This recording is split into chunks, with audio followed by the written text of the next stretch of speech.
Like the fire, feel the beat. G'day Gridiron can't be beat. Nick your knee and bring the heat. Brad's the MVP elite.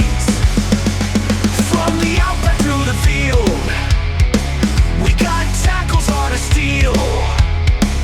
Catch the passes, make it real. Gridiron warriors never kneel. G'day Gridiron, down under and beyond. G'day Gridiron, yeah, the podcast come on strong. G'day Aussie Gridiron fans, and welcome to the G'day Gridiron podcast, brought to you by the Aussie Gridiron Network, Australia's home of NFL and local gridiron content. We're back at G'day Gridiron for the Week 12 preview show, the flagship show almost, the one that we have been doing the longest, 125 episodes and counting for the G'day Gridiron today. So we're getting some big numbers now, and 3 years in, we're still going strong and going bigger and bigger. A bloke that's been there with me for the last couple of years of it, for almost every episode, is back once again. I am, of course, talking about Brad. How you doing today, mate? Doing well, thank you very much. I can't believe that, man. 125 episodes. So yeah, I took a little brief hiatus there for a little bit, but by and large, it's been my privilege and a pleasure to do it. So thanks to you, really, because you're the one that's kind of been driving this thing and getting it going. And thanks to all the fans for listening and for everybody for their input. We're not signing out, Brad. You don't need to carry on that way. You could have just said, "Yeah, I have been. All good."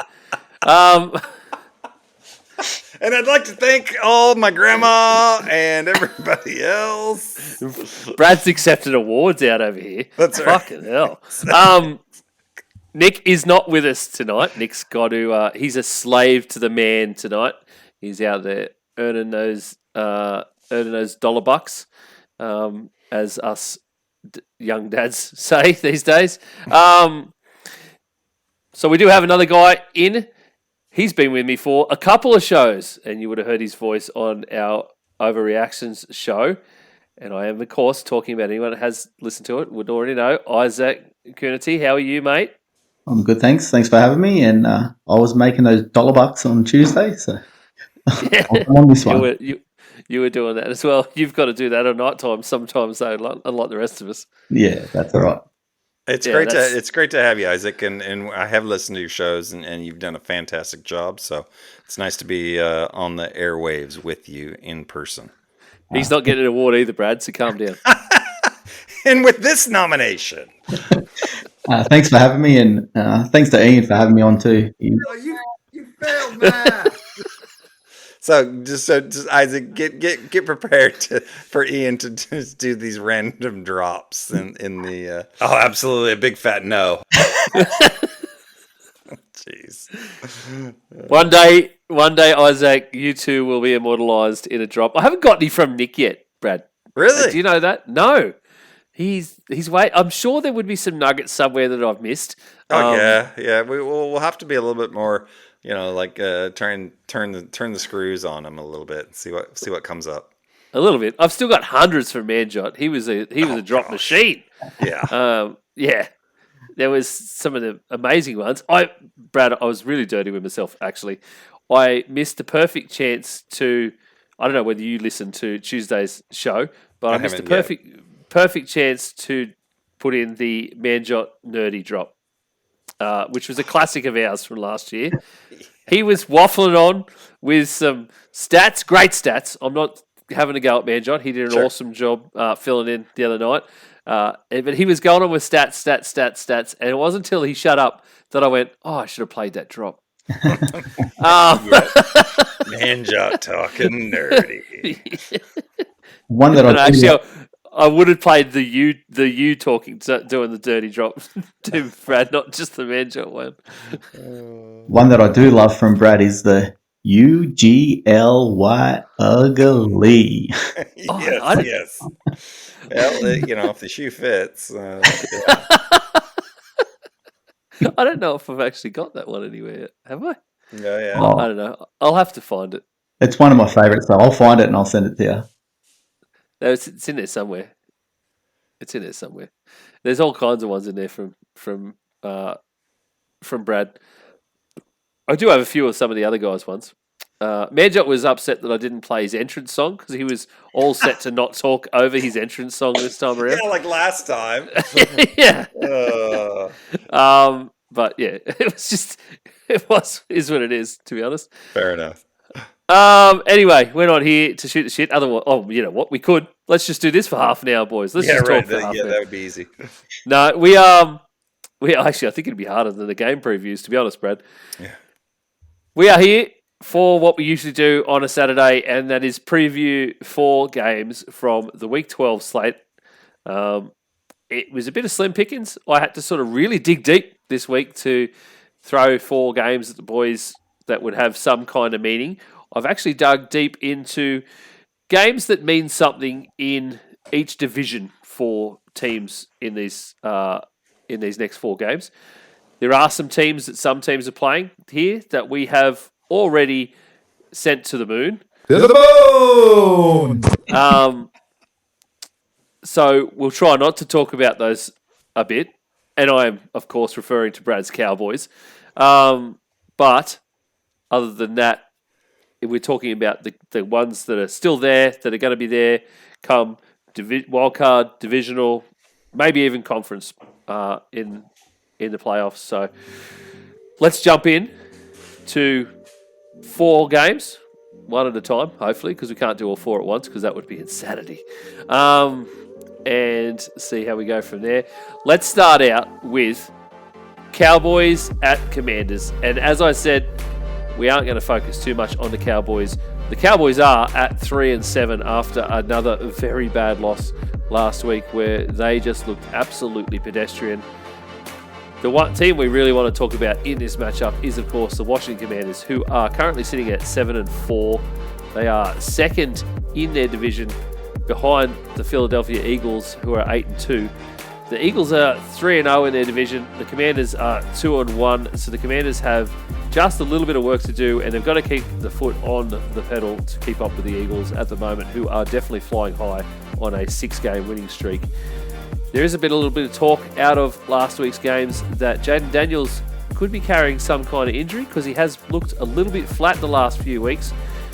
Brad, how are we feeling? I know you'll be feeling pretty good about the Commanders in this matchup against the Cowboys because they're likely just to run all over your boys from Dallas. But how are we feeling about the actual Commanders in this game and then moving forward? Yeah, I think it's going to come down to, well, a couple things. The Daniels, obviously his health, but I worry just a little bit about the whole Cliff Kingsbury offense. And I think what you're seeing with this Washington offense is very Cliff Kingsbury-esque. I thought he'd kind of bucked the trend a little bit, but as the season is going on, you're seeing him, the air yards become less and less and less. And he's hardly throwing it downfield at all. He's only averaging, get this, Daniels is only averaging 3.6 air yards per throw. So so I'm a little worried about that whole Cliff Kingsbury effect. He only threw 30% of his passes 5 or more yards downfield in the last game. So that's the lowest rate for any quarterback in the season. When you're throwing over 30% of your passes under 5 yards, that's huge. So teams will pick up on that, and that's got to change going forward for them to have success. Are they going to beat Dallas? Yes. Are they going to beat the spread by 10.5? Yes. But that does concern me, the whole Cliff Kingsbury, Jaden Daniels not pushing the ball down the field thing. Yeah, I also too. mainly relies on Jaden Daniels and his health. If he's healthy, they've got a good shot. The teams remaining on their schedule are the Titans, and then they've got the bye, the Saints, Eagles, Falcons, and Cowboys again. So it's a pretty good run home in that term. The Falcons are beatable. The only real one there will be the Eagles again, and maybe the Saints if they're flying high, but the Eagles are the only real matchup there that they should worry about. Yeah, and the thing about the Washington, they started off with such an easy schedule that everything was just pie in the sky, looking rosy. Then they've hit a kind of a tough patch when going up against some good pass defenses, the Bears, the Steelers, the Eagles over this past month. But so we'll see what happens. But your point, Isaac, about the schedule, yeah, that's a good one, and we'll see how it all plays out. Brad, a little bit on the Cowboys, just in relation to this. They are on a 5-game losing streak here. Of course, they are without Dak now. Look, we still haven't. We sort of threw out there that they should be playing Trey Lance a bit and seeing what they've got in Trey Lance. We haven't seen a lot of Trey Lance yet. It seems to be just sticking with Cooper Rush. Does it feel like? Do you feel like there is a tank going on? Well, it feels like it, yes. But is there a tank going on? No. Mike McCarthy's. I think the reason Mike is not put Cooper in is because he knows that Cooper's probably really not that great. Or sorry, Trey. The reason he put Trey in is because he knows Trey's not that great. So he's sticking with Cooper just because it gives him the best odds at winning the match in the short term. Because Mike's trying to keep his job, but everybody knows he's going to get fired. And everybody wants Trey Lance. So I don't get it. But Trey's going to walk at the end of the season, probably, most likely, because they just got him on this 1-year contract. So they're playing as if they're trying to tank it. But if you look at the record in the league, there's so many bad teams that I was looking at it today. Even though they've only won 3 games, like if the season was to stop now, they would still only get like the 8th or 9th pick, and they only won 3 games. So it's just there's a lot of bad teams out there. It's crazy how many bad teams are there, isn't it? Yeah, it really is. It's they say the NFL is full of parity. Well, it's full of parity of teams that smell like poo. So yeah, it's pretty bad. It seems to be. It's a weird thing we've got this season where there doesn't seem to be a middle. There's like a line, not a middle. So it's like you're either this bad team that does smell like poo, or you are this amazing team that's like going on a heater. You've won 6, 7, 8 games plus. It's kind of like there's this weird juxtaposition between the two. Unless you're the NFC West, and then in which case they're all just kind of mediocre poo. But They're all poo. 5-5. yeah. They're all within 1 game of each other, 5-5, 6-4. So yeah.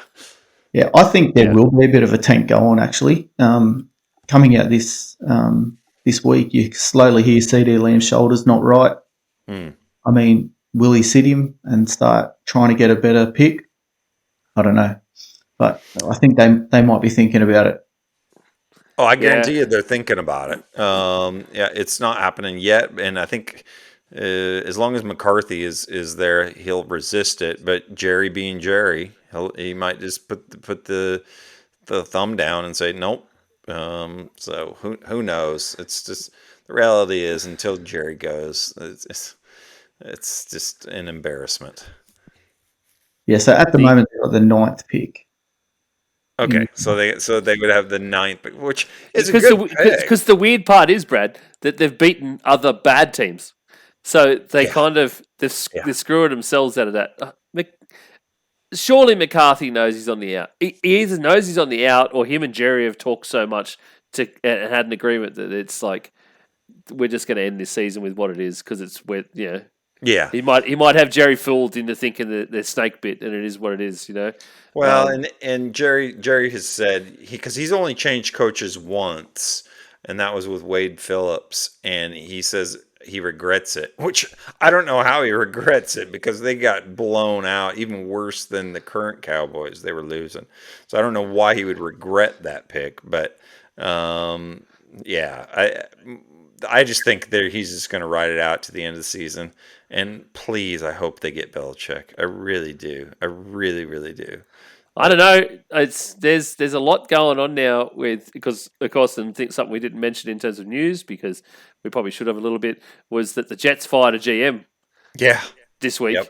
as well. So they are now without a coach and a GM. Definite, 100% definite. They're going to be looking for. It'd be the most Belichick thing ever to go and take over the Jets as a whole for Woody Johnson, especially if Woody's going to end up in the UK. On the Trump administration for Woody just to say, you got this, Bill.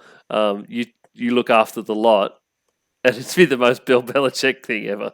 Yeah, yeah. For everybody that says the Cowboys have the worst owner and the worst run organization, the New York Jets just kind of step in and say, "Hold my beer." It's just, yeah, they show people how not to run an organization. Yeah.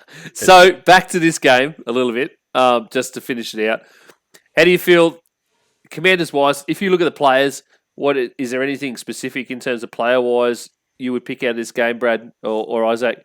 Players versus the Cowboys, so Washington players versus the Cowboys. Who do you think is going to have a good game in this? We know the Cowboys' run defense is absolute poo. Yeah. But Brad, you know them better than anybody in terms of the Cowboys. How we sort of feeling? If someone out there was looking for some player prop bets, who should you be just looking at? Schoonmaker, their tight end. So because Ferguson is hurt, their normal starting tight end. Schoonmaker is a second-year tight end, and you saw him get just force-fed like a baby who's never eaten anything. It's just, yeah. Here comes the plane. Now take it.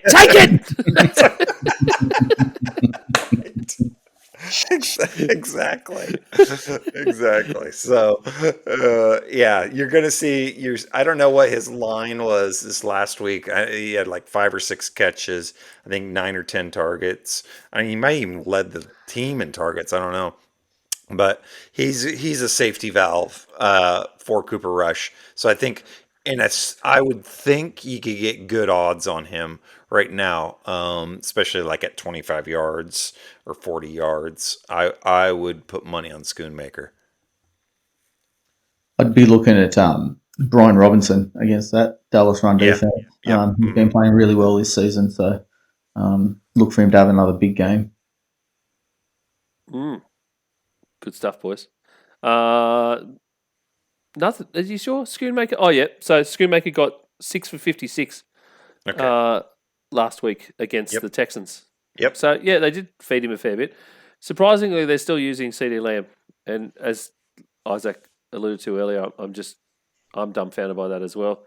You probably end up risking, like, hurting the bloke the way you're going. And then you really will be screwed, especially if he's someone that says he's still going to stick around through whatever's going to goes on. He's the highest paid or second highest paid receiver. He's going to stick around.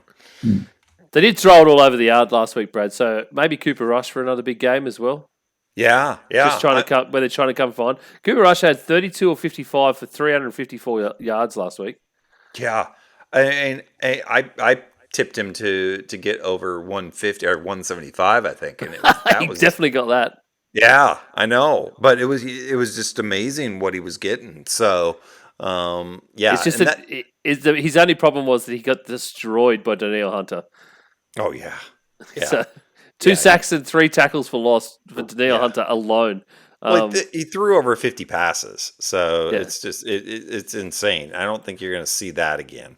Yeah, I don't think you are either. All right, good stuff.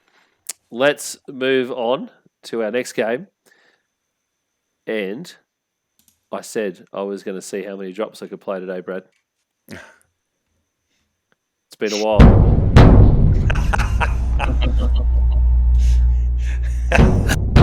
You know what time it is, ladies and gentlemen. Ladies and gentlemen, fresh to you from, I don't know, somewhere in Chicago. Put your hands together. In And the skull.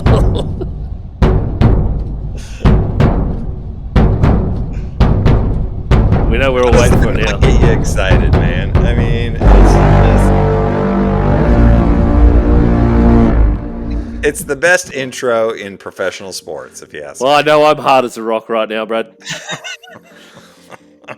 It's bad when I'm making my own drops. It's really bad when I'm making my own drops. What else is new?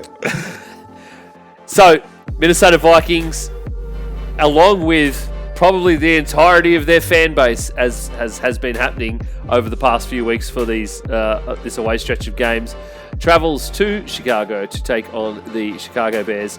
The Vikings are at 8-2, currently ranked second in the NFC North and fifth overall in the NFC. Nobody would be saying that at the start of the season. That is amazing to me as a Vikings fan. Chicago Bears now currently on a bit of a downer. 4 wins, 6 losses. Of course, last in the NFC North because they have really dropped back after their bye.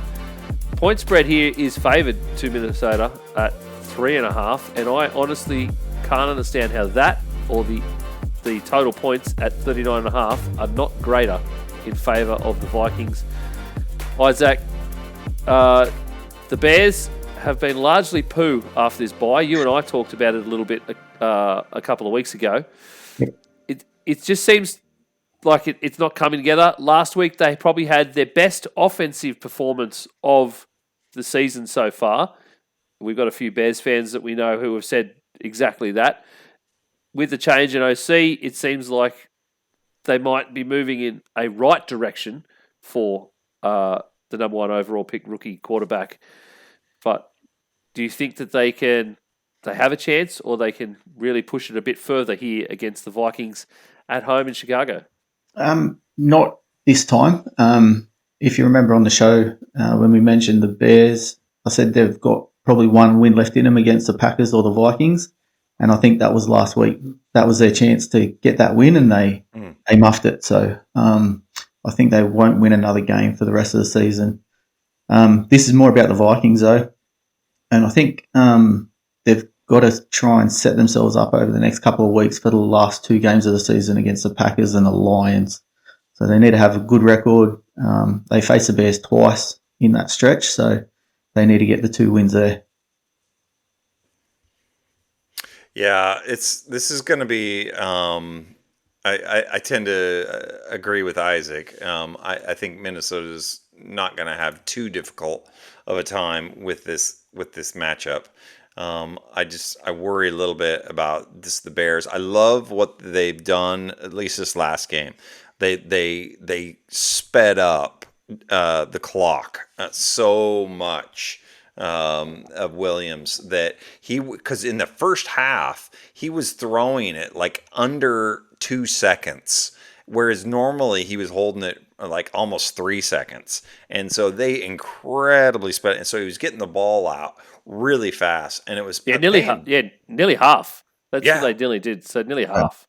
Yeah. So I mean, it was paying huge dividends. So hats off to them for doing that, for making the change, and they were able to run the ball a bit. So they were doing really well. So I think Williams ended up with the average was like 2.4 seconds getting it out, but in that first half it was 1.9.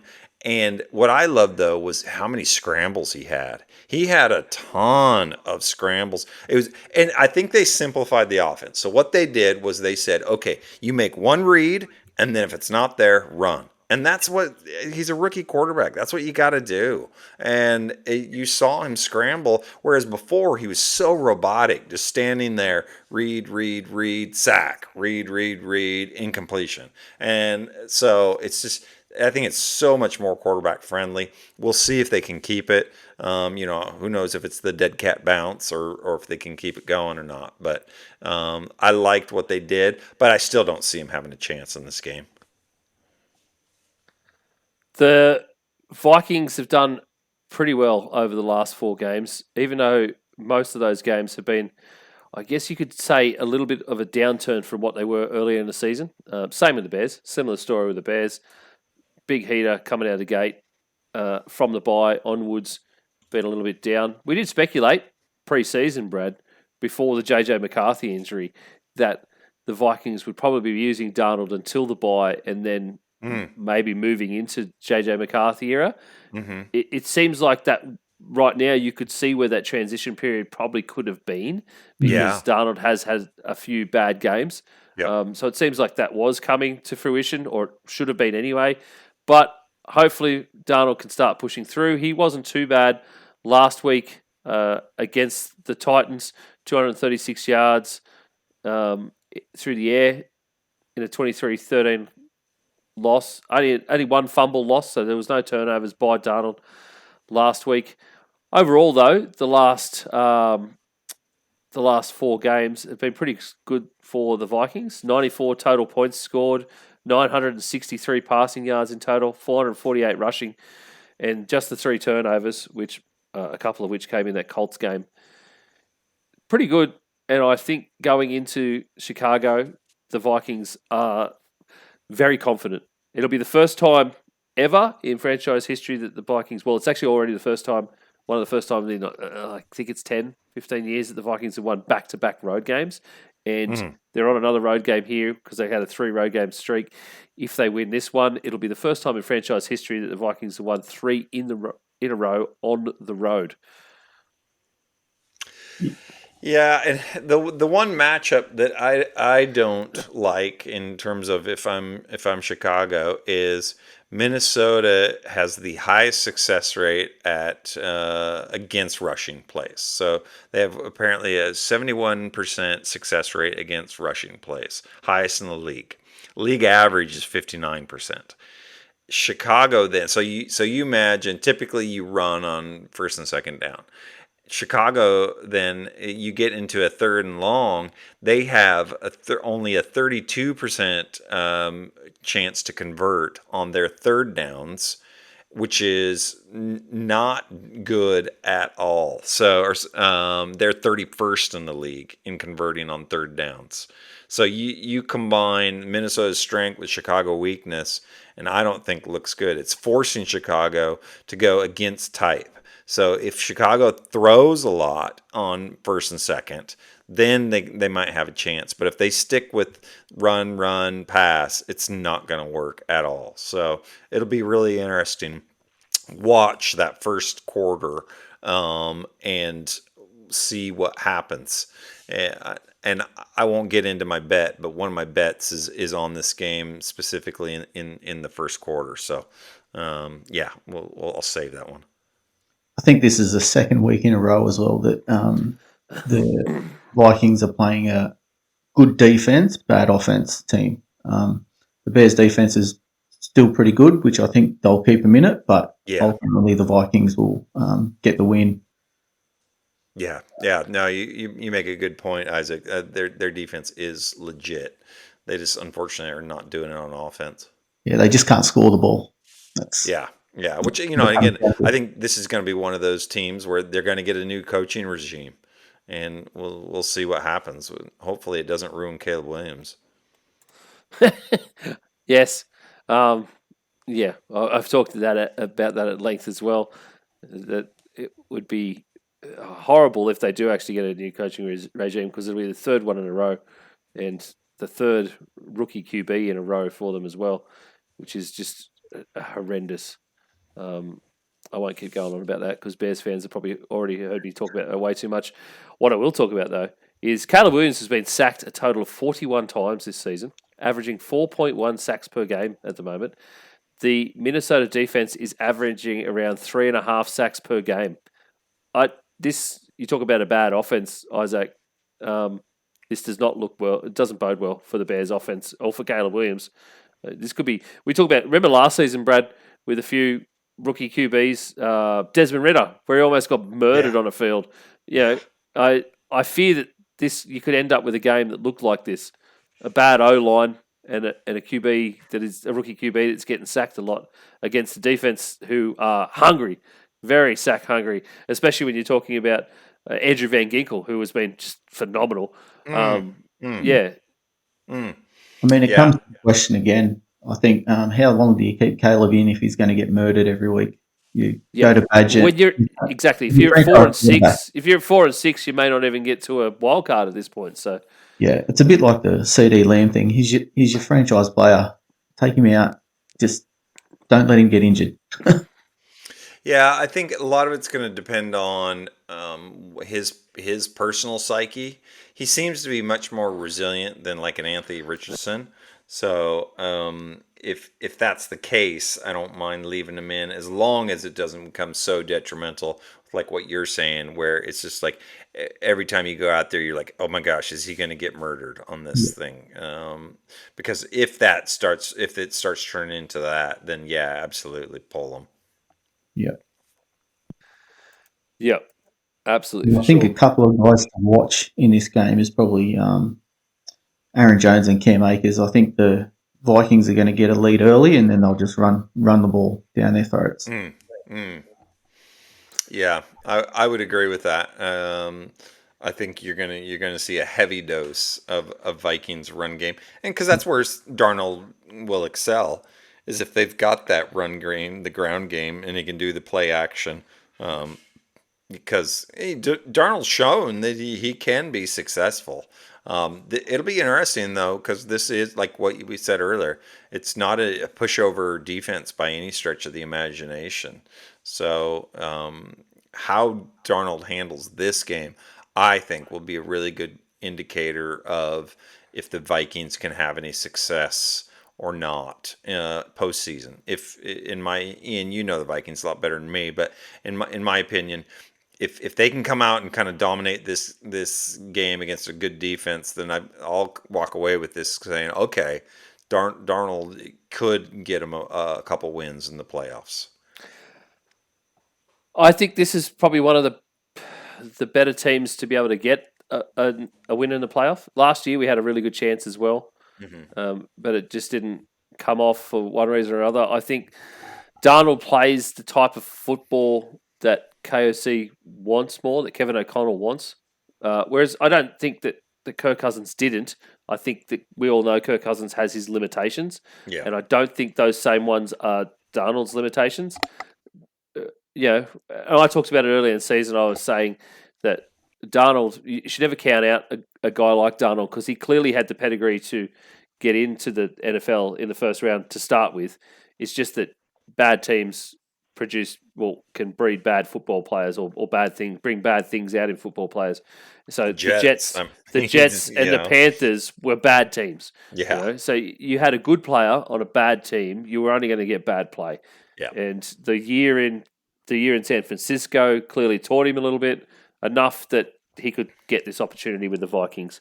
And then you're seeing why he got this opportunity over the first 4 weeks, and now we're into week 12. It's still going pretty well. He's got a little bit of a slump, no problem. I give him a pass for that. You give any quarterback a pass for a slump. Yeah, we shouldn't get on these guys that are on these comebacks, essentially, just because they have one or two down games, because his down games weren't that bad. They were still 200-yard passing games. It's just that he threw a few interceptions. Tried to force the ball too much like the play. But again, that comes from Kevin O'Connell. You're still calling plays that are trying to force the ball to Justin Jefferson in double coverage against two really good defenders. That's not going to work. Yeah. So at some point you had to go away from it, and you saw that in the second half 2 weeks ago where they did go away from it, and then all of a sudden, as Isaac pointed out, we start getting run game.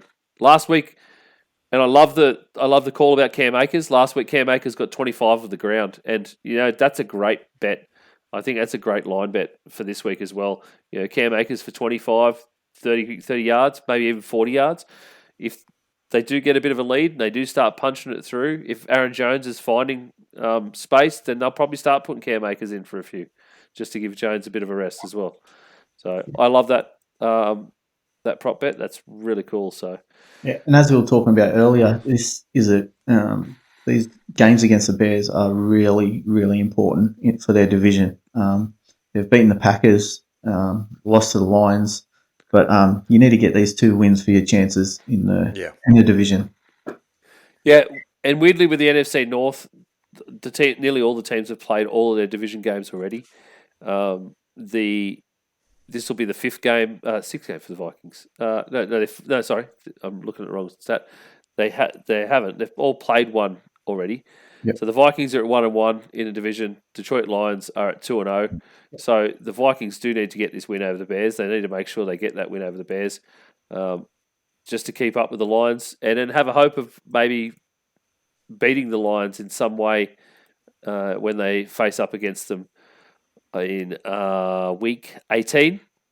So that'll be if the Vikings can still keep winning here, and it comes down to week 18 to win the division. Week 18 is going to be amazing. It's going to be an amazing game in Detroit as well. Wow, I mean you couldn't either stadium for that. If you were in Minnesota or you're in Detroit, and it's for the division. Jeez. Yeah. Wow. What week is that? Week 18. Week 18. Oh, you're kidding. And that's the TBD weeks. So you can almost guarantee that'll be, if it's for the division, it'll be a Sunday night football game. I guarantee you right now that game is going to be flexed and put on Sunday Night Football. That is going to be epic. Yeah.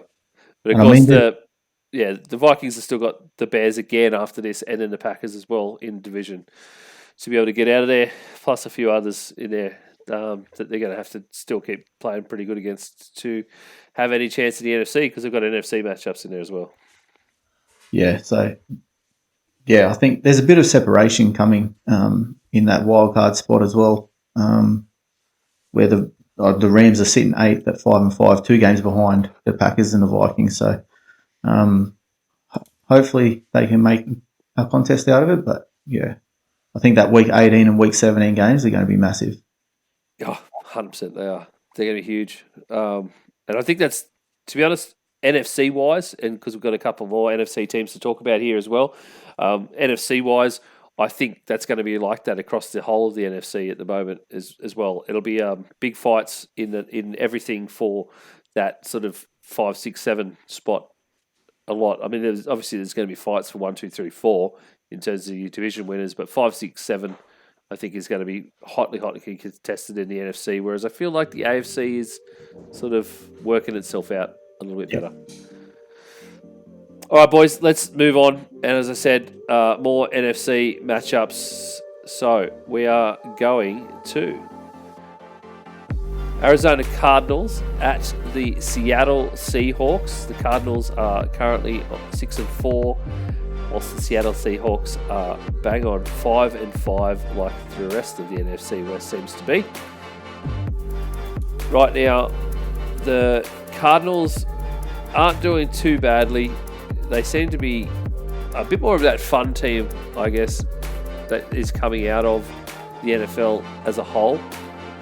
But when we are talking about a NFC West matchup, they are leading the NFC West right now, 2-0 in division. The Seahawks are 1-2, but the Rams and then the 49ers to an extent are right around everybody.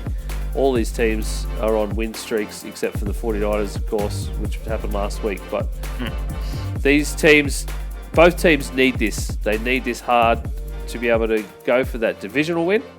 And also, as Isaac just pointed out in our previous matchup, to really be fighting hard for those wildcard spots in the NFC. Brad, how do you see this one shaping out?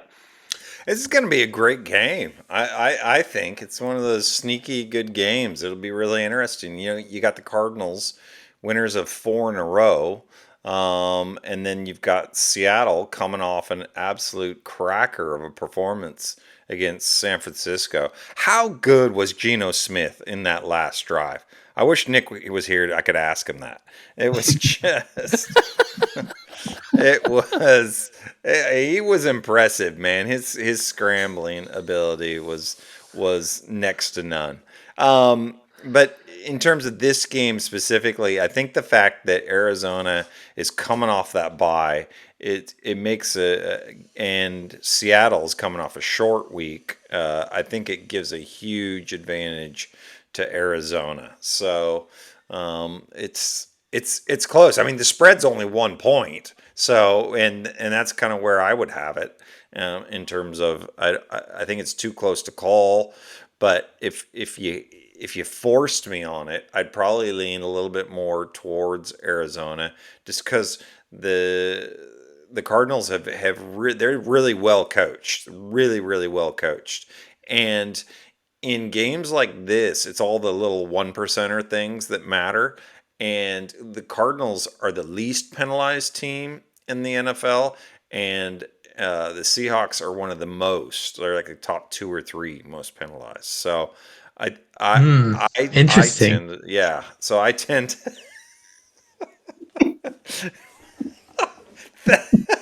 thanks, Ian. Interesting. Um, so yeah, that's my cue to wrap myself up. Oh, thank you. Uh, Not at all, Brad. Not at all. I wasn't meaning that. It was interesting. no. I know you weren't. I know you weren't. But I'd rather leave on my interesting than waffle on. So I'll let Isaac comment on the game. Once, just like you were saying, Brad, it's a really important game. If the Cardinals win, they've got a chance to go 2 games clear. They'll go 2 games clear of the Seahawks. The Rams have the Eagles, so there's a potential loss there, and then there's a game coming up that we're going to talk about. So I think it's more important for the Cardinals to get the win to try and put a bit of separation to winning the division. Yeah, yeah. One interesting stat to note that is a little bit in favor of the Seahawks is Kyler Murray's throws into the end zone. So we're talking throws specifically into the end zone. He's completed 55% of them, 11 out of 20. That is the highest in the league by far. The second, or the league average is only 36%. So he's almost 20% higher touchdown reception rate in the end zone. Usually those are the kind of stats that will even out over the course of a season. But so that's something just to be aware of. And Seattle is doing a good. Their defense is really improving week to week. They really are. So it'll be interesting to see how they try and counteract Kyler, because Kyler has given him fits with his scrambling. They've shut him down in the past with his passing, but he beats him with his legs, and he's not afraid to do that. So it'll be a complete chess match, which that's what makes me excited to watch this game. I'm excited for some more Kenneth Walker III, Brad. Oh, The dude is 113 carries this year, 452 yards, 7 TDs. So he's been playing phenomenal the last couple of weeks, actually. And the other one would be, if I'm highlighting some Seahawks players, will be Jackson Smith in Jigba.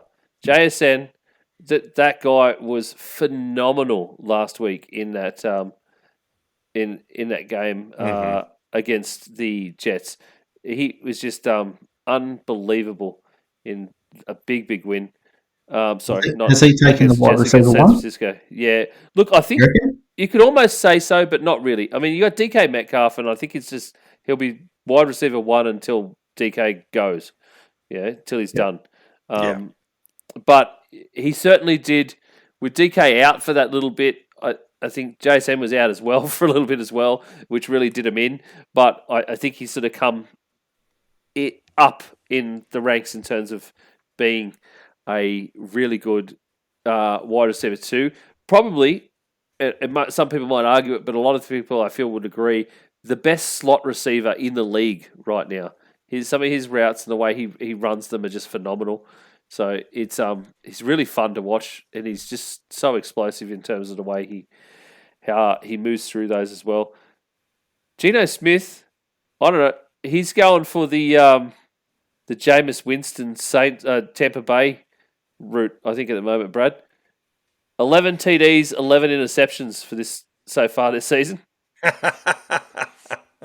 Yeah, it's you're right. He is, but one thing that is I found impressive about him is that he has led. I think he's tied for the league, like in 4th in game-winning drives. So at the end, So since he's become a starter in 2022, so I'm impressed. Just when it comes crunch time, he gets it done, as what we saw this last week against the 49ers. What a great victory! Oh, I wish Nick Yeah. was here to talk about that. Sorry. I'm pretty sure we can pick on Nick a lot more. Is it either of you guys? Is there any other players in this, in terms of, or any sort of matchups players that you think would be pretty interesting to look at if you are putting a few dollars down, a few of those $1 away? Yeah, I like to I personally I love to go adjusted lines on my quarterbacks, and so I look at the prognosis, see what they're gonna, what a lot of the experts are saying in terms of yardage that they're gonna be putting out, and then I usually take them 25 to 50 yards below that, and parlay them. Multi them, put them together. So both of them, I would be happy doing that in this game, Murray and Smith. And putting them together for the yardage, I would probably do 150, 175 for both of them. So yeah, that's easy, but that's who I like. I wouldn't be putting any money down, but I'd like to see them get Trey McBride more involved. So he was coming in the season ranked as probably top 5 tight end. He had 5 targets last week and 4 targets the week before, and he's got 1 touchdown for the season. So for them to succeed, they probably need to get him a bit more involved. Yeah, I'd agree with that too. He's a great tight end. I don't know why they're not using him a bit more. Yeah, especially since it is all passing game. But it is what it is. Let's move on to the final game for this week's slate. And it is more NFC, because it seems to be the most interesting matchups right now. And it is the San Francisco 49ers going to Green Bay to play the Green Bay Packers. The 49ers are at 5-5 and amazingly sit at the very bottom of the NFC West standings right now. It's just, it keeps sticking a knife in, but no one would have thought that was possible 12 weeks ago. But here we are. The Green Bay Packers 7-3 in a very, very strong NFC North, and trying to keep pace with the Detroit Lions and a lucky Minnesota Vikings team. So, boys, Isaac, I think your NFC West ties in terms of the Rams. How are you feeling about the 49ers at the moment? They seem to be, I think, just the injury, the long toll stuff, like the long games, the long seasons, might just be catching up with them finally. Yeah, I think so. I'm in two minds about this game. I'd love to see the Packers win so the 49ers don't have a shot at the division. But I'd also like to see the 49ers win to give the Rams a shot at catching the Packers in the wildcard race. So, I mean, there's a benefit for my Rams in both results. But I think the Packers will come out and win the game. They're playing better football at the moment. Last week was just a blip in the radar, I think. But yeah, I think they're playing better football than the 49ers. Yeah, the Green Bay is, especially their offense is so explosive right now, and that's the matchup that I want to see, is the explosiveness of the Green Bay offense with that San Francisco defense and their ability to kind of limit those explosive plays. But the fact that the 49ers are currently 1-3 in the division, they're playing for their life, really. They're playing for their playoff life here. And if they lose this game, I just don't see it happening for them. I mean, depending a little bit what happens, but with the fact that Bosa's hurt, their backs up against the wall like this, Packers are playing really well, especially the explosiveness on the offense. It'll be really interesting to see, because Love, he didn't throw very many passes, but he made the most of them. I mean, what did he have, like 270 yards or something like that? So I'm just really, really impressed with the whole Green Bay offense, and I just wonder what Aaron Rodgers is thinking right now. He says, "Man, I was an idiot." But no, probably not, because that would take self-reflection. Aaron Rodgers doesn't have the ability to self-reflect or be humble. So anyway, I won't go there. Um, Brad, I put it to you that I don't think San Francisco and indeed Seattle, or depending on who ends up second in the NFC West, whether it's Arizona, the Rams, whoever, I don't think anyone other than first is getting out of that division anywhere near the playoffs. I The agree. 49ers only have the Rams left to play on their card.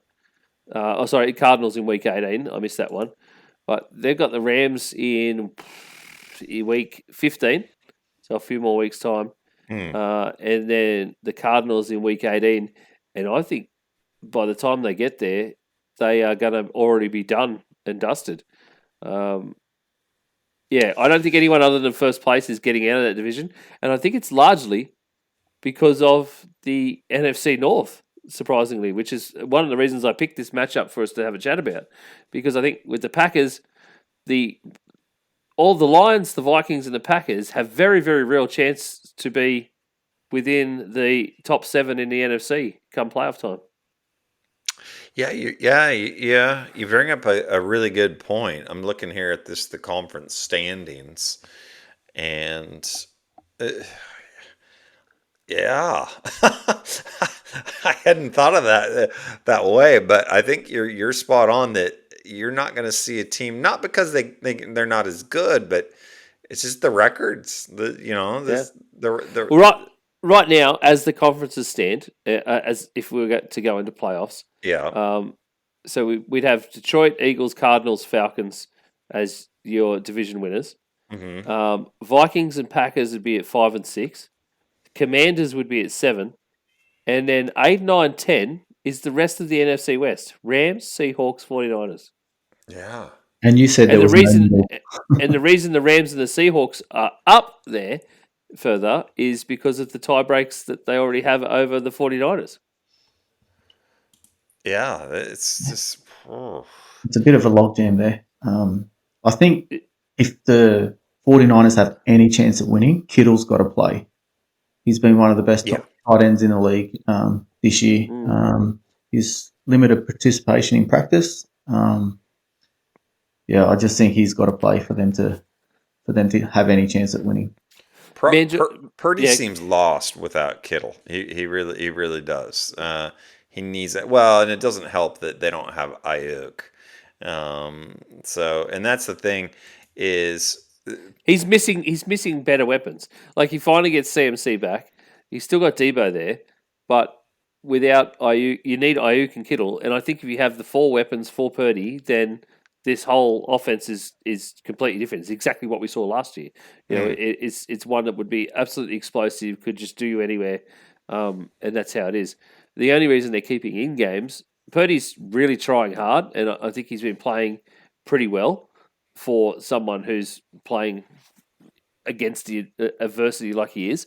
But I think it's still defense. And then they haven't been playing that well on defense, which is surprising because they should be. But I think that they've just been playing well enough to keep them in games, which means that Purdy then looks better because he needs to try and win it from that point. Is Bosa out? Is he done? It was sounding like it earlier in the week. I'll have a quick check. One thing that I think is going to be interesting in this game is if Green Bay decides to play a lot of man coverage, because Purdy doesn't do that great against man coverage. He only has like 45% success rate against man coverage. And you saw Seattle play a ton of man coverage against him, and it really befuddled him. So if Green Bay is middle of the pack when it comes to man coverage, they play like 17th, I think, in terms of how much man coverage they do. But if they play a lot of man, then I think it will give Purdy fit. So it'll be interesting to see that chess match. Nick Bosa is currently being evaluated through the week, and it is because he's got an oblique injury, which is it's a tricky injury. It's a horrible one to have. Yeah, because he's had it for a couple weeks. Yeah, so he's been evaluated through. I think he really aggravated it in the Seattle game. Yeah, yeah. You So saw well. As soon as he came out, that's when Seattle went on their run. yeah, So they're a completely different team without him. yeah. It is funny how much they're and other teams are like that as well. They have those players that leave the game and the complexity of it changes the way that they have to play. But it is funny with the 49ers when you lose Kittle, when you lose Bosa from a defense or you lose Kittle from an offense, just how different the whole thing looks. Yeah. Yeah, Yep. it is crazy. Any prop bets? Anything you guys are looking at the moment? Packers are favoured by 2. Over under for total points is 47.5 for this game. Anything else you guys are sort of looking at in terms of players for this game? I, for me, I would take players, not necessarily. I think I would stay. I would stay away from Marvin Harrison Jr. That guy's just been so inconsistent, in my opinion, that I wouldn't touch him with a 10-foot pole. So, in terms of specific players, I would go with the Cardinals in the spread. Cardinals only are down 1. Even though it's at Seattle. Typically, when it's games at Seattle, you get like a 2 to 3 point swing for Seattle with when they're at home. So really, the Cardinals are favored by a couple points, and I think that's going to play true in this game. So I'd take the Cardinals and the points, or give them the points. I'll be looking for CMC over 100 yards. I reckon he's going to have a big game. And Debo's got to step up. Like he hasn't had a good year so far. I think I think Debo's on the out with that team. To be honest, I think he's not long for San Francisco anymore. If they lose this game, especially, it could be time to move. Yep. So finally, time to move. All right, that's our 4 picks of the week for week 12. Brad, I alluded to it a little bit last week in our Green Room discussion, and I want to bring it up now. Week 13, we've got a little bit of a elephant in the room, a little bit of discussion, and that, of course, is the Thanksgiving slate. Ah. Traditionally, Thanksgiving, you will always get that one game which you're just like, oh, that's a bit poo. What are we doing here? Why are we doing that? This coming Thanksgiving, week 13, which is Friday, November 29 for us Australians, it's just, I don't know. I don't even know how to describe it. All 3 games have teams that are just absolute garbage. We've sent at least two to the moon at this point. Last week when we discussed that. Yeah. To the moon! Yep. Both the Cowboys and New York. Yep. Did we punt the Bears? I think we did. I'm not sure, but I'm just having a quick check through the doc. Did we punt the Bears? No, we did not. Amazingly. there we go. And we didn't punt the Dolphins either. I think we were very reserved on the Dolphins. Yeah, I think we were probably waiting for this week, see how things went. Yeah, I think it's just AFC East stuff, which is why. Yeah. Just the way that division is as a whole. But, like, you were saying to us, the middle game, the Cowboys game, is always sort of middle of the day. Traditionally, or the way it ends up as, it's never that exciting anyway. It's the post-Turkey game. Yeah. Exactly. It's one of those. You made the point, Ian, last week. You have it on in the background. You're making dinner, or lunch. You're doing food. You're talking with family. It's just there. So you're getting the ratings and all that because it's Thanksgiving. You know, people will watch anything if it's football. So you'll get the ratings, but in terms of the quality of the games, now if Miami wins this week, at least they'll make that game a little bit interesting. True, Miami Um, Packers in the late window will be a lot more interesting. yeah, yeah, The and if Bears, Chicago wins this week, at least that game is somewhat remotely interesting. I don't know if it would be interesting because you're likely to see a Lions team that's going to put a 50 on someone on Thanksgiving. Well, people don't mind that. You know, it's okay if the Detroit opens up with a splash, and everybody loves this Detroit team. So I don't think that would be a problem. I don't know. It just feels like, and I know that the early and the middle games are traditional.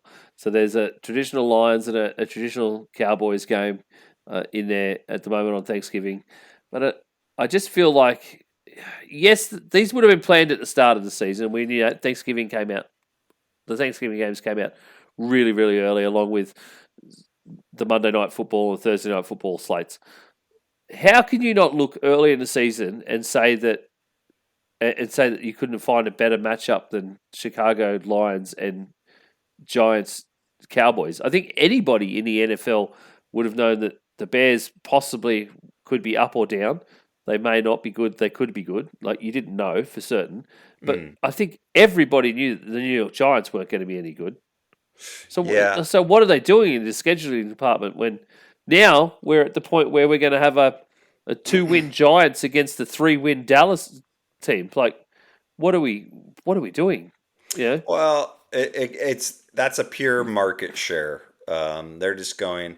Dallas draws big numbers no matter what because they're the one team that doesn't matter win or lose. They have as many people will watch them when they're losing because they hate them so much. They root against them. And then New York being the number one market in America, it's just it's a pure ratings ploy.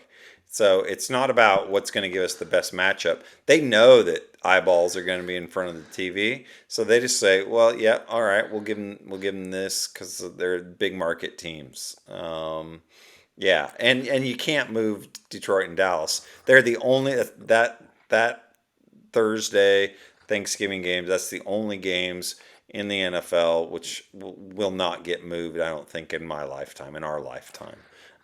You'll always see Detroit. You'll always see Dallas playing on Thanksgiving Day. It's not right, but it is what it is. As a fan, a Dallas Cowboy fan, I don't mind it, but I get why people would be upset about it. Yeah. I feel like there's better games on Sunday, on Monday here that could have been highlighted. Yeah. And because we end up shoving that many into the 8 o'clock window that when we could have moved some. But who knows? It is what it is. Yeah, and don't forget, there's also going to be a Saturday game as well, or a Friday for them. Saturday is us. So we've got a lot. We've got a lot to do next week, Brad. Yeah. We might have to see if we find a time to talk about Thanksgiving first. We might have a standalone Thanksgiving episode. Maybe the 4 games, the Thanksgiving and the Saturday game. Who knows? We'll have to figure out what we do as a group.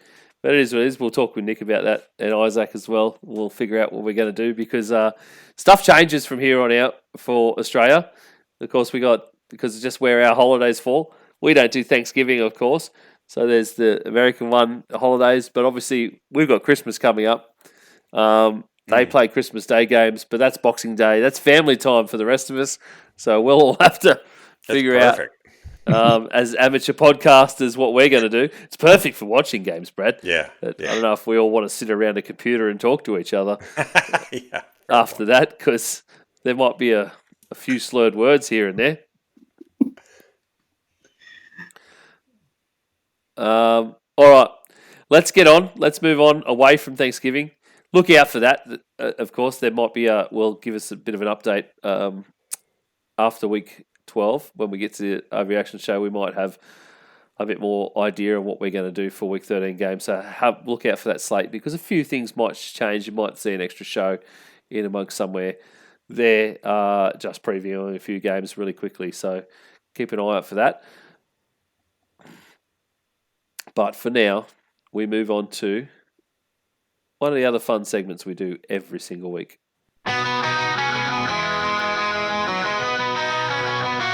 We're having a punt, having a slap, just having some fun, and then making some scratch. It's the G'Day Gridiron's bloody best bets. It is G'day Gridiron's bloody best bets. And we do have an extra here. Isaac's done a little bit of digging this week, in the last, or today actually, because he said to me he was going to come on today. And he's done a little bit of digging and found a few lines and something to talk about, something that he's looking forward to. So, Isaac, as our, first timer, Yep. now, how about you? You start us off. What are you looking at for a few bets this week for bloody best bets? Okay. We're going to have to come up with some kind of alliteration and name for your bets yet. Well, we might call them Isaac's long shots because once you hear them, we love long shots. I'm not a punter, so we'll see. All right, so I've got Carolina to cover the 11.5 start. So I reckon they're going to lose by 10 points. I reckon the Panthers will be coming in with confidence after the 2 wins and the bye, and the Chiefs aren't playing well, so I think they'll cover that. This one's a good one. The Broncos to score over 50 on the Raiders. The defense and offense are humming, and Bo Nix is playing out of his mind. My next one is Jared Goff to throw 3+ touchdowns, plus St. Brown to get 2 touchdowns. The Lions love running up a score at the moment, and the Colts defense is bad. So there we go. Goff 3+. Yep. And Amon-Ra St. Brown. St. Brown, how many? 2+. 2. I wonder what that would pay. I'm going to have a look later in the week, Brad. I'll tell you what, it's going to be bloody good. Yeah. Isaac, I'll tell you what, that is long shots, and I love long shots. I'm a long shots kind of guy. Yes. Brad, much to Brad's consternation early in the piece. I love to just have a bit of a punt. I'm a guy who, back in the day, we used to go to the pub with the boys on a Thursday night, and we used to sit around a table and pick the roughies in all of the, like one roughie each. As we went along, we took turns, pick a roughie in on the dogs, and put $20 on. Like at all, we put it in a pool, put $20 on the roughie, and if it comes up, we're all cheers. If it's not, it's a roughie. Who cares? So we do that, and we were coming out better than we had a great average because I love long shots. I love roughies, especially in the dogs. But so I love these. So Panthers to cover the 11.5 spread. Yep. Broncos over 50 points. Yep. And Goff 3+ TDs, and Amon-Ra St. Brown, the Sun God, 2+ TDs in that. So 2 of those TDs from Goff. Yeah, amazing. and I love a long shot. The thing is, you don't have to bet much on it. You can put $5 on it, and you'll get a good return. We talk about that all the time, mate. It's not about how much you bet; it's about the actual bet itself. The fun is in being right, isn't it, Brad? Absolutely. Well, I could care less what you put on. I'm not there to make a ton of money. I mean, if that happens, great. But it's the fun of it, and saying, okay, I pulled an 8-leg parlay, multi. It's just absolutely. It's all about just the fun and the betting. I won't be like me. I won't be like Nick in counting my wins because there won't be many. Good. Just while I was about to go to Nick's then, speaking of counting wins, I do have to mention, on behalf of Nick, he's 21-9 on the season now. He was 2-1 again last week. So that guy has a spectacular record in best bets, specifically. He's got a pretty good record in our group bets, as is. Loves an NBA bet, and he's pretty damn good at picking them too.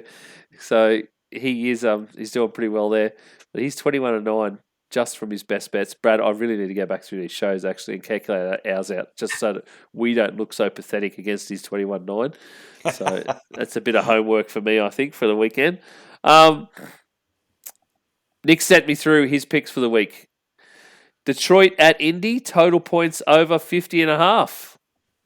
So he is going for the fun bet there, over 50 points. Of course, Detroit Lions, the last 4 weeks, 3 out of the last 4 weeks have been over 40-plus points. So they've been 40-plus points themselves, not just the total.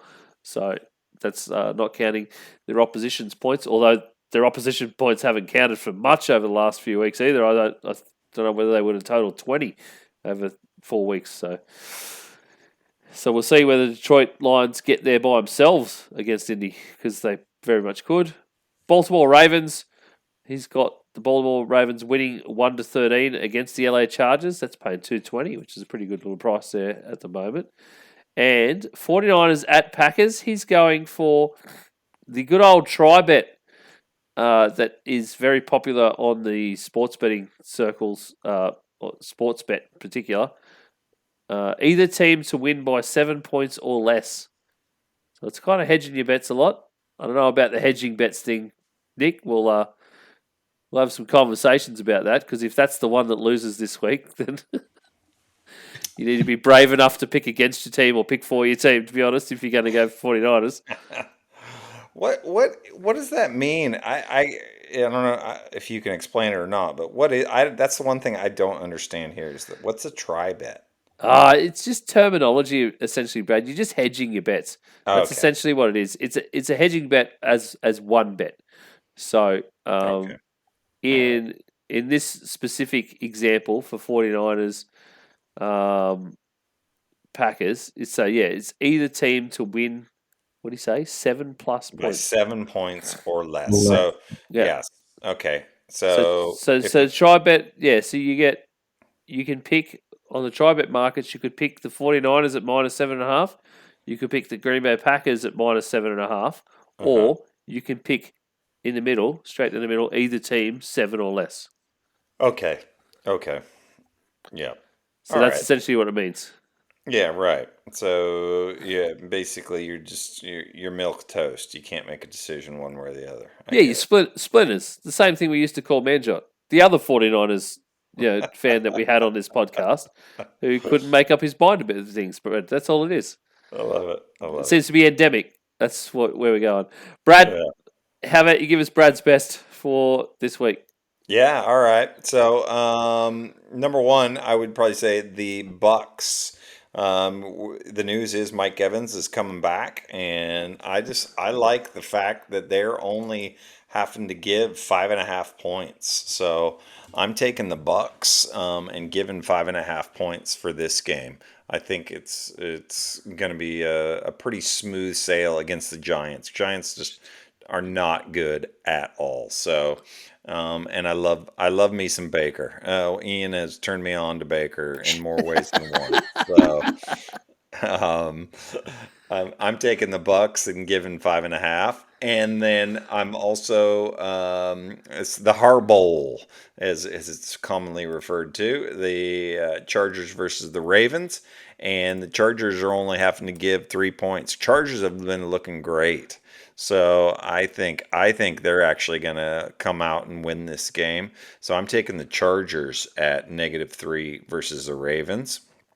I think the Ravens are just going to they're coming a little bit back down to earth, and you're seeing the Chargers have such a fantastic defense. They're going to know what to do to stymie Lamar and the Ravens. So Chargers at -3, and my fun bet that I'm really enjoying. So this team has outscored their opponents by 62 points in the first quarter this season. That's the largest margin in the league. So they've outscored them 82-20. And I'm talking about your Minnesota Vikings. So I'm saying the Vikings to win the first quarter. That's just the bet, just the first quarter. So that's what I'm going with that one. Vikings win just the first quarter, Brad. Just the first quarter, they're going to cover the spread. They're going to win just the. Well, let me rephrase that. They may win the whole game, but I'm just in terms of with the bet that I'm putting on, it's just the first quarter. It's just the first quarter. Okay. Yeah. No, that's all right. I'm just giving you shit, Brad, because again, it seems like 49ers play hedging bets, to be honest. You know what? I have a couple I'm not 100% sure about, but I do love. So they kind of seem like a little bit more long to me. So Jonathan Taylor versus the Browns, plus 70 rush yards, 70 plus rush yards. Browns have been absolute poo, as Brad would say, against rush. And they've been, they're all Jameis at the moment, so it's all like, let's throw the ball around. So I don't think they know what defense is either. So Jonathan Taylor has been eating lately, so 70 plus I like. Brad, we're bringing a Baker line back.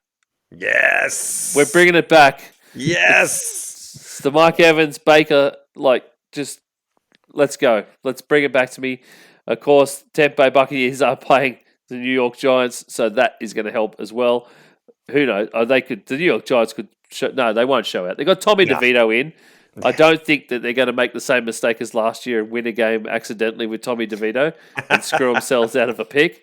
Especially with, as you mentioned earlier in the episode, there are so many teams on 3 wins that you could get pushed back from the second, where they are right now, to the 8th very easily. So, so Baker 250 plus and 1 TD. We're going to start off slow, but it's the Baker line. We're going to go for that. The other one I've got is actually another QB. It's a rookie QB to throw over, I'm going to say over 250 because it'll be an easy line to pick, but I reckon he'll go over 270 to be honest. And if I can get that somewhere as an alternate, I will probably do it. He's been averaging about 274 yards per game over his last 4 games and looking exceptional, not like a rookie QB at all, and that is the Denver Broncos' Bo Nix. So I'm going to go Bo Nix over 250 plus yards. That would be paying well. Against the Raiders. Yeah, I think it will be. The Broncos are favoured, -5.5 against the Raiders right now anyway. But I think Bo Nix will have another spectacular game. They just have blown me away. And I'm not a huge Sean Payton fan. I used to be, but his arrogance just kind of got the best of him, I felt like. And I really felt like he lost it. But, man, what they have done is impressive. I hate it, to be honest, Brad. You know me.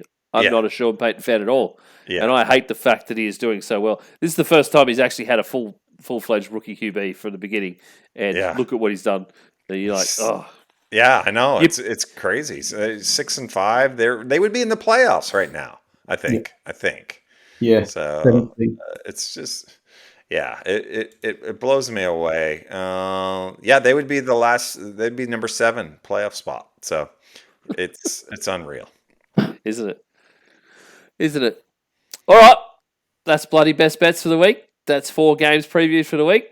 That's Isaac's first foray into the flagship show for our 125th show of G'day Gridiron. 3 years, pushing along, going strong. I can't believe it's been 3 years. When I figured that out the other day, I was like, holy crap, that's a lot. But here we are, going better and better. Hopefully we'll all be back next week. We'll see how we go. Depends on who's making money, who's not. And we'll go from there. We hope you have an amazing week. Actually, sorry, one last bit. I better remember to do it, Brad. Oh, absolutely. I better remember to do it. The betting information on G'day Gridiron is provided for informational and entertainment purposes only. There are no guarantees that tips we provide will provide success or profit. All sports tips provided are our opinions, and punters are encouraged to use this information in order to form their own opinion about the outcome of a sporting event. Bet at your own risk and always consider what you could lose before placing a bet. And Ian better keep remembering to read that thing out so we don't get ourselves into trouble accidentally at some point in the future. So great episode, boys. Absolutely loved it.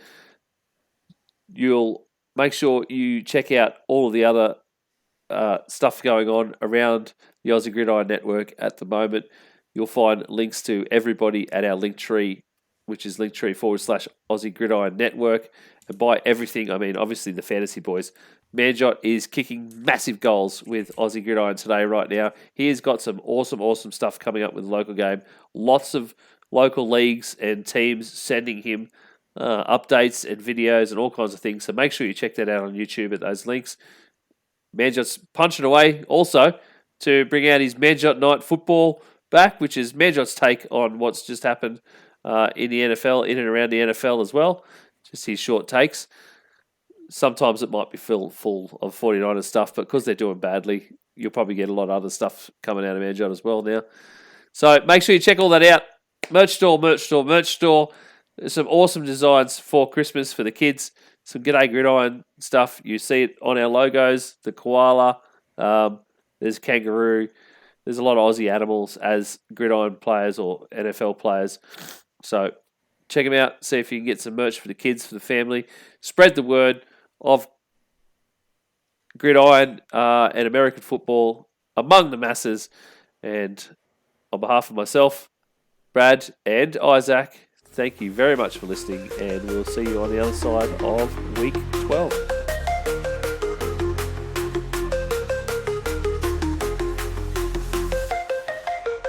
The G'day Gridiron podcast is brought to you by the Aussie Gridiron Network, a network of Australian podcasts bringing the fun and a little bit of the Aussie larrikin to the NFL and fantasy football.